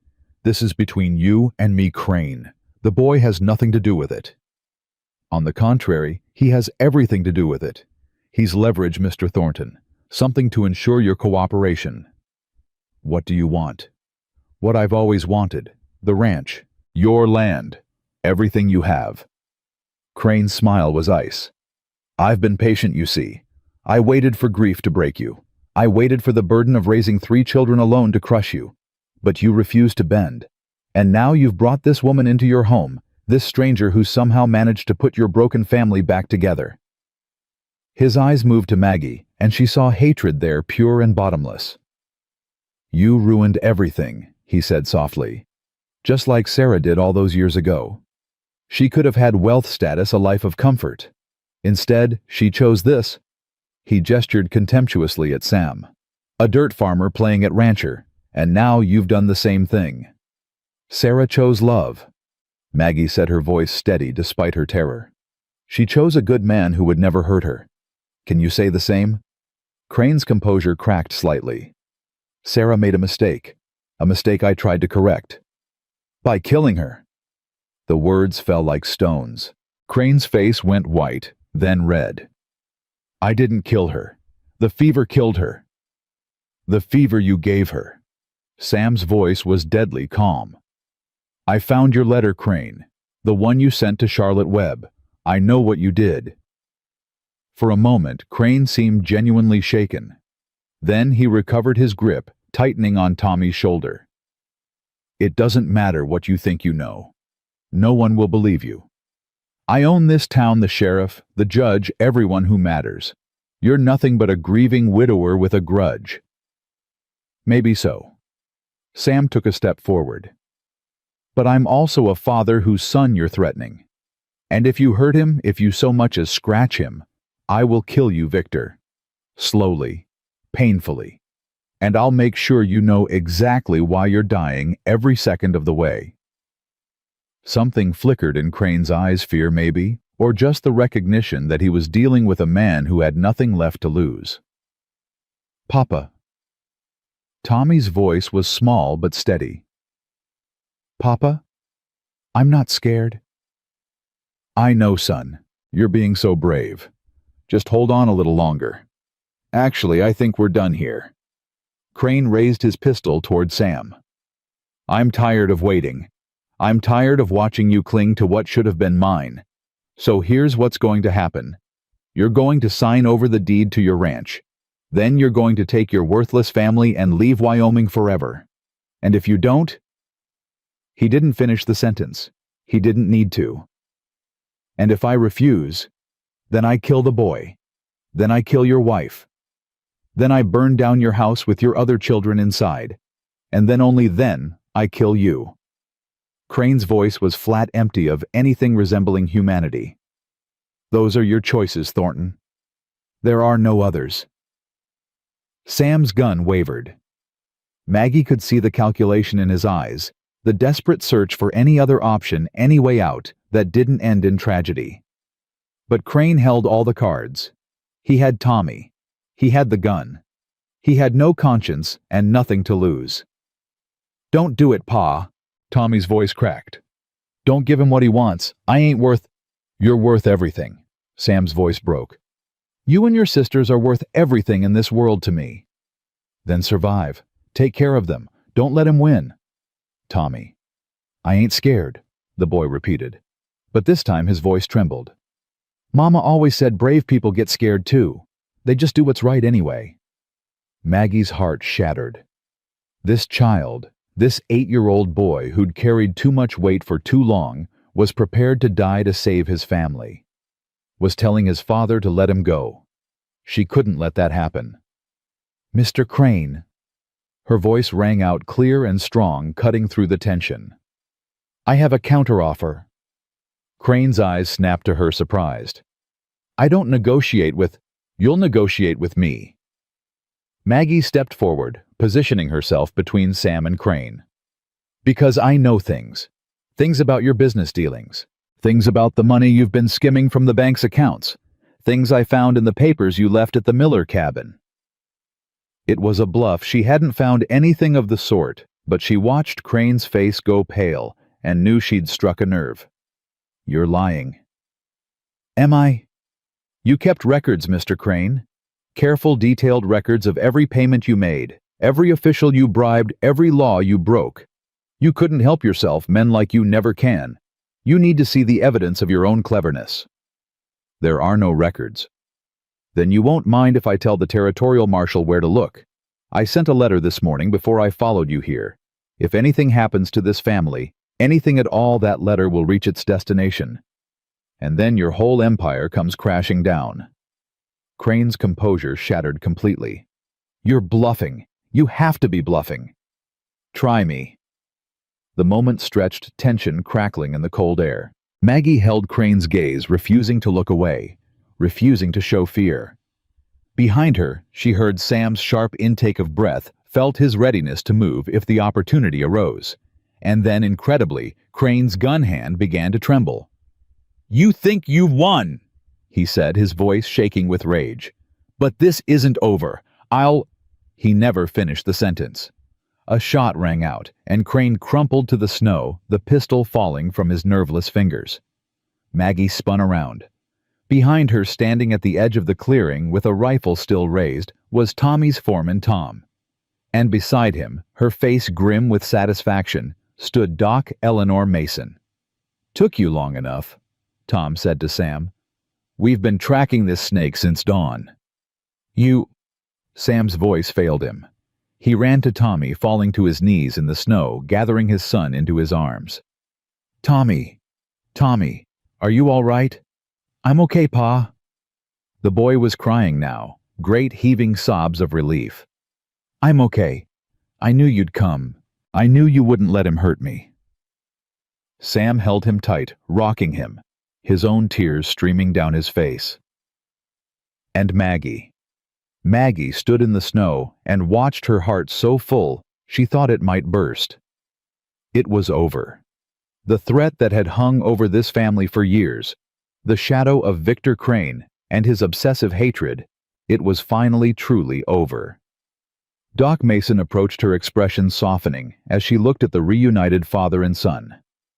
"He'll live, unfortunately," she said, jerking her head toward Crane's fallen form. "Shoulder wound. He'll face justice now, real justice, not the kind he could buy. The territorial marshal's already on his way. Seems someone really did send a letter." Maggie blinked. "But I was bluffing. I didn't." "I did." Doc Mason's smile was fierce. 2 days ago, after I heard what Sam was digging up. Figured it couldn't hurt to have backup. Turns out I was right." Sam rose, Tommy still clutched in his arms, and crossed to where Maggie stood. His free arm came around her, pulling her close, and for a long moment, the three of them just held each other. "You saved him," Sam said, his voice rough with emotion. "You walked into a trap, and you saved our son. I was terrified the whole time. That's what brave people do." He pressed a kiss to her forehead. "They get scared, and do what's right anyway." Tommy reached out and took Maggie's hand, his small fingers intertwining with hers. "Thank you," he said quietly. "Thank you, Mama." It was the first time he'd called her that without the qualifier. The first time he'd claimed her fully as his own. Maggie's tears spilled over, but she was smiling. "Let's go home," she said. "Your sisters are waiting." The ride back to the ranch felt longer than any journey Maggie had ever taken, though it couldn't have been more than a mile. Tommy sat in front of Sam on horseback, wrapped in his father's coat, his small body still trembling with the aftershocks of fear. Maggie rode beside them on the horse Tom had brought, her eyes never leaving the boy's pale face. Grace and Lily were waiting on the porch when they arrived, having disobeyed Maggie's instructions to stay inside. The moment Lily saw her brother, she burst into tears and ran toward them, her small legs churning through the snow. Tommy, you came back."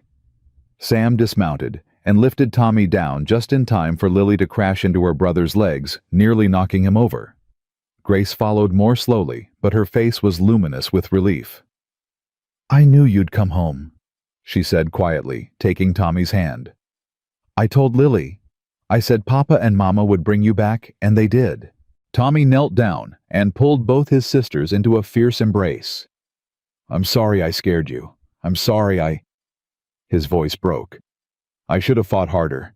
I should have—" "You were brave," Maggie said firmly, kneeling beside them. "You were the bravest boy I've ever known. Don't you dare apologize for something that wasn't your fault." "She's right." Sam crouched down to join them, gathering all three children into his arms. "What happened wasn't your fault, son. It was the fault of a very bad man who's going to pay for what he did. The only thing you did was survive. And that's exactly what you were supposed to do." They stayed like that for a long moment, the five of them huddled together in the snow, holding on to each other like survivors of a shipwreck, finally reaching shore. And in a way, that's exactly what they were, survivors clinging to each other after years of storms had tried to tear them apart. The weeks that followed brought a kind of peace the Thornton Ranch hadn't known in years. Victor Crane was transported to Cheyenne to face trial for kidnapping conspiracy, and after Charlotte Webb broke down and confessed everything in exchange for leniency accessory to murder. The poison that had killed Sarah, it turned out, had been administered through a bottle of rosewater Charlotte had given her as a gift during her visit. Slow-acting enough to seem like natural fever, deadly enough to ensure she'd never recover. Sam received the news in the kitchen with Maggie beside him, and for a long moment he simply sat there staring at nothing. Then he put his head in his hands and wept great racking sobs that seemed to come from somewhere deep inside him. A wound that had been festering for 2 years finally lanced and drained. Maggie held him through it, saying nothing, just letting him grieve. And when the tears finally stopped, he looked at her with red-rimmed eyes and said, "She didn't just die, she was murdered. And I spent 2 years blaming myself for not being there when the truth was, I couldn't have saved her no matter what. You couldn't have known." "No, but I know now." His jaw tightened. "And knowing it doesn't bring her back, but it helps. It helps to know it wasn't some random cruelty of fate. It was a choice someone made, and that someone is going to face justice." Charlotte Webb was arrested that same week. She tried to flee to California, but the territorial marshal caught her at a train station in Salt Lake City. The trial, when it came, was short and decisive. Both she and Crane were sentenced to hang a judgment that sent shockwaves through Redstone Valley, where Crane had controlled so much for so long. "It's over," Doc Mason told Maggie when she stopped by to check on the family a few days after the sentencing. "Really over this time. That man's shadow has hung over this territory for years. Now it's finally gone." "Does it feel strange?" Maggie asked. "To have something you've dreaded for so long just end?" "Strange isn't the word I'd use." Doc Mason's weathered face creased into something like a smile. "More like relief. Like taking off a coat you didn't realize was weighing you down until it was gone." She studied Maggie with those sharp, assessing eyes. "Speaking of things you didn't realize, how are you feeling these days?" Maggie blinked. "Fine. A little tired maybe, but there's been so much going on. Tired. Nauseated in the mornings. Appetite different than usual." The questions brought Maggie up short. She'd been so focused on the crisis, on keeping the family together, that she hadn't paid attention to the small changes in her own body. But now that Doc Mason mentioned it, I don't know. Maybe." Doc Mason's smile widened. "Come see me next week. I'd like to do an examination, just to rule out certain possibilities." Maggie watched her go, her mind spinning. She couldn't be. It was too soon, but then again that night during the storm when she and Sam had finally... She pressed her hand to her stomach, her heart racing with something that felt like terror and joy tangled together. A baby. Could there really be a baby? She didn't say anything to Sam that night or the next. She needed to know for certain before she raised his hopes or her own. But she found herself watching him differently, imagining what it might be like to see him hold another child, a child that was truly theirs, created from the love they'd built, rather than the arrangement that had brought them together. Doc Mason confirmed it a week later. Maggie walked out of her office in a daze, her hand pressed to her still flat stomach, trying to wrap her mind around the reality of what was growing inside her. She found Sam in the barn mending a harness. He looked up when she entered, his face softening the way it always did now when he saw her. "Hey, everything all right? You look..." He stopped, his eyes narrowing. "Maggie, what is it?" She crossed the distance between them, took his hands and pressed them against her belly. "We're going to have a baby." Sam went completely still. For one terrifying moment, Maggie thought she'd made a mistake, that he wasn't ready, that this was too much too soon, that the joy she'd expected to see was going to be replaced by panic or regret. Then his face crumpled, and he pulled her into his arms so tightly she could barely breathe. "A baby," he whispered against her hair. "Our baby. Maggie, is this real? Doc Mason confirmed it this morning. Early summer, she thinks, based on—" Maggie felt herself blush. "Based on timing." Sam pulled back to look at her, and his eyes were wet with tears. "The night of the storm. When we—" "Yes." He laughed, then a sound of pure, unguarded joy that Maggie had never heard from him before. He lifted her off her feet and spun her around right there in the barn with the horses watching and kissed her until she was dizzy. "I love you," he said when he finally set her down. "I love you, Margaret Thornton. I should have said it sooner, should have said it every day since you got here, but I was scared. Scared of losing someone again, scared of hoping for too much. But I'm not scared anymore. I love you. And I love our children, and I love this life we're building, and I'm going to spend every day from now until I die, making sure you know it." "I love you too." Maggie's voice was thick with tears. "I didn't expect to when I got on that train in Boston. I thought I was going to a prison. I thought my life was over. But instead I found—" She gestured helplessly, unable to find words for everything she meant. "I found you. I found the children. I found a family. I found home." They told the children that evening at supper, and the reaction was everything Maggie could have hoped for. Tommy went quiet processing, then broke into a grin so wide it transformed his whole face. Grace clapped her hands and immediately began making plans for how she would help take care of the baby. And Lily threw herself at Maggie's middle and announced loudly that she was going to be the best big sister in the whole world. "Can we name it?" she demanded. "Can I pick the name?" "We'll all pick together," Sam said, laughing. "It's a family decision. I want to name it Butterfly. Maybe we'll keep that as a backup option." That night, after the children were in bed, Sam took Maggie's hand and led her out to the porch.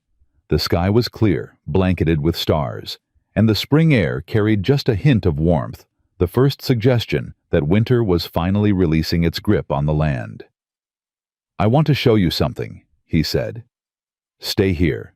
He disappeared inside and returned a moment later carrying a small wooden box.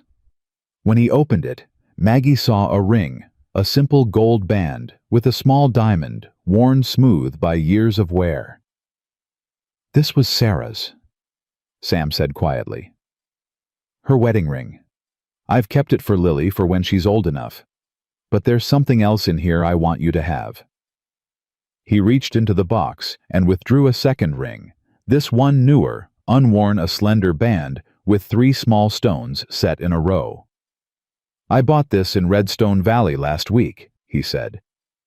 "The jeweler said the 3 stones represent past, present, and future. I thought—" He paused, seeming to search for words. "I thought it was fitting. For us. Because we both have pasts we carry with us, but we're building a present together, and now we have a future to look forward to." Maggie felt tears sliding down her cheeks. "Sam, I know we're already married. I know the legal part is done, but I wanted to do this right, the way it should have been done." He took her hand and slipped the ring onto her finger. "Margaret Sullivan Thornton, will you be my wife?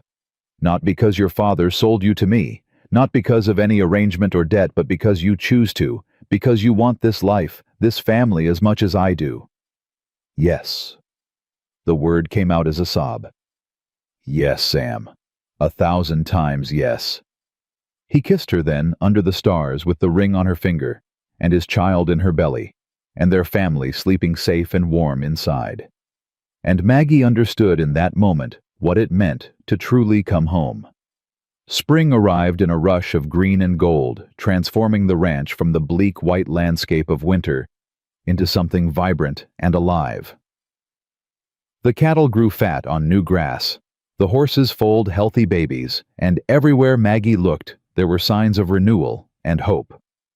Her belly grew with the months, and with it came a contentment she'd never known possible. The children doted on her, fighting over who got to help with what task, who got to feel the baby kick, who got to bring her breakfast in bed on the mornings when she felt too sick to rise. Tommy had appointed himself her personal guardian, insisting on carrying anything heavier than a teacup, and hovering protectively whenever she so much as climbed a stair. Grace had taken to drawing pictures of the baby imaginary portraits of a child not yet born, with varying numbers of limbs and sometimes wings, because angels have wings, and babies are basically angels. And Lily. Lily had decided that the baby was already her best friend, and spent hours talking to Maggie's stomach, describing everything from the color of the sky to the adventures they would have together once her sibling finally decided to come out and play. She's going to be disappointed if it's a boy, Sam observed one evening watching Lily serenade Maggie's belly with a song about princesses and fairy castles. I don't think so. Maggie smiled, running her fingers through Lily's curls. I think she'll love whatever this baby turns out to be. She has too much love in her heart to do anything else. She gets that from you. Maggie looked up at Sam, surprised. From me? She barely knew me a few months ago. Love isn't about time. Sam settled beside her, his hand finding its familiar place on her belly. It's about choosing to open your heart even when it's scary. You showed her how to do that. You showed all of us. The baby came on a June morning when the wildflowers were blooming across the meadows and the sun was just beginning to warm the air. Doc Mason arrived in time despite Sam's frantic ride to fetch her, and after several hours of labor that felt like several years, Maggie held her daughter in her arms for the first time. She's beautiful. Sam's voice was barely a whisper.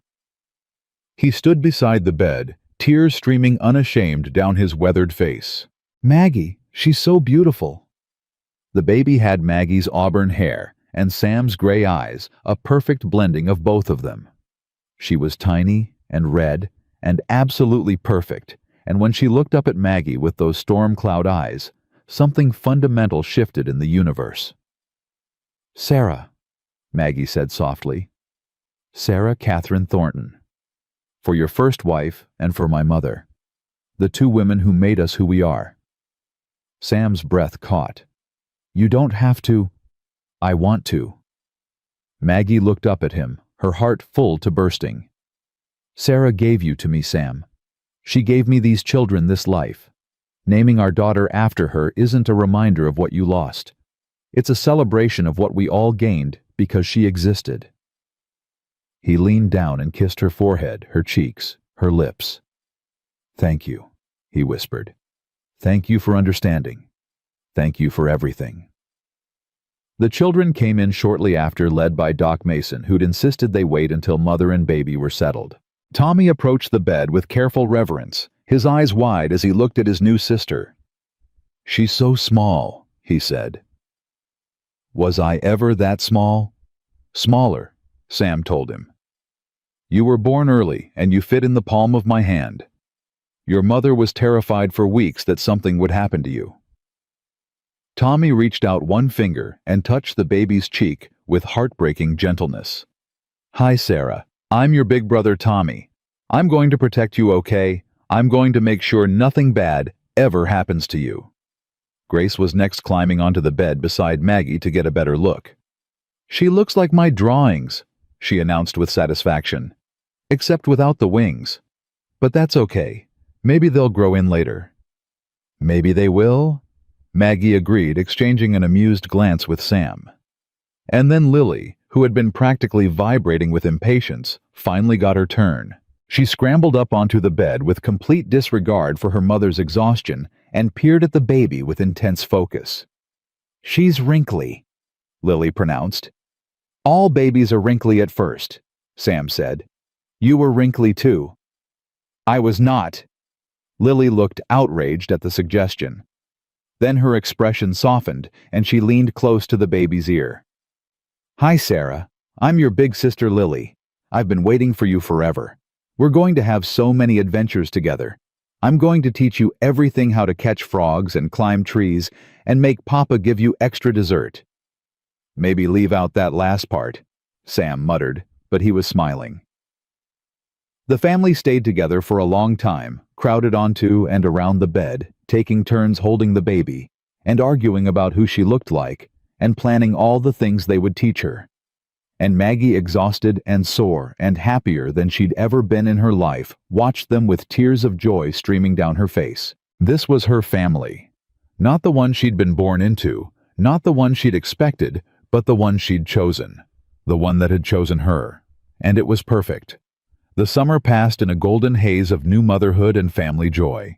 Maggie recovered her strength quickly, and soon baby Sarah was a fixture at all family activities, strapped to someone's chest during meals passed from arms to arms during evening readings, sleeping in her cradle by the fire while her siblings played nearby. The ranch prospered.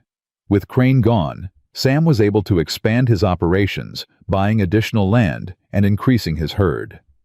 He hired more hands, good men who worked hard and treated the Thornton family with respect. And slowly, the shadow that had hung over them for so long lifted, completely replaced by something that felt almost like ordinary happiness. Maggie opened a small school in the ranch's converted barn, teaching the children from nearby homesteads alongside her own. She had a dozen students by the end of summer and twice that by fall. The dream she'd thought lost forever had found a new form, one that fit perfectly into the life she'd built.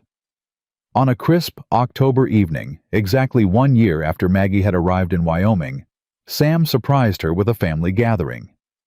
Ruth Brennan came from town along with Doc Mason and Tom the foreman and his wife, the neighbors who'd become friends over the past months. People who had watched the Thornton family heal and had celebrated each step of their journey. "A toast," Sam said, raising his glass. "To family. Not just the one we're born with, but the one we choose. The one we build piece by piece, through love and sacrifice and stubborn determination. To family." The gathering echoed. Sam's eyes found Maggie's across the room, where she sat with baby Sarah in her arms and Lily pressed against her side. Grace was helping Tommy pass around plates of food, both children moving with a confidence and ease that would have been unthinkable a year ago.